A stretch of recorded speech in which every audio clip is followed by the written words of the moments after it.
যারা আল্লাহর দ্বীন জমিনে প্রতিষ্ঠার জন্য সংঘবদ্ধ হয়ে চেষ্টা করবে মাল এবং জান দিয়ে, এরাই আল্লাহর কাছে সবচেয়ে প্রিয় আর এরাই একমাত্র সফল।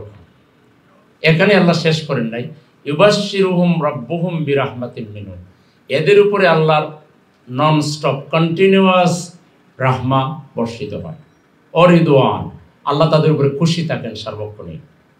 ওয়া জান্নাতিল লাহুম ফিহা নাঈমুম মুকিম, এবং অনন্ত অফুরন্ত নিয়ামতে ভরপুর জান্নাত শুধু এদের জন্য।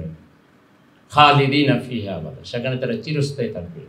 ইন্নাল্লাহা ইনদাহু আজরুন আযীম, আল্লাহর কাছে এর চেয়েও মহা পুরস্কার আছে। জান্নাতের পরেও আর কি মহা পুরস্কার আছে, এটা আল্লাহই ভালো জানেন। সমাজ সংস্কারে সকল কর্মসূচি সহজেই মানুষ গ্রহণ করে না, তাকে কিছু করে দেখাতে হয়।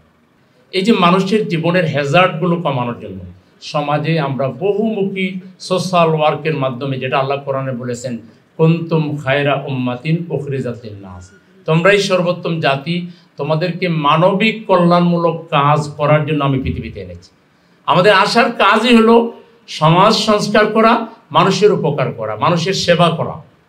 এই জন্য পৃথিবীতে আল্লাহ আমাদেরকে এনেছেন। এবং আল্লাহ বলেছেন তোমাদের মধ্যে একটা দল থাকবেই শুধু এই কাজের জন্য নির্দিষ্ট।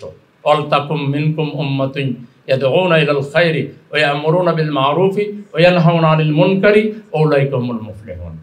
একটা দল থাকবে, এই দল ধান্দার পিছনে দৌড়াবে না, চাঁদাবাজির পিছনে দৌড়াবে না, তারা টেন্ডারবাজির পিছনে দৌড়াবে না, তারা সম্পদ আহরণের পিছনে দৌড়াবে না। তাদের কাজ হবে নিজের স্বার্থকে বিলিয়ে দিয়ে জনগণের কল্যাণ করা। আজকে 53 বছরের রাজনীতি যারা দেশে করেছেন, তাদের একটু সামনে এনে মিলাই দেখেন।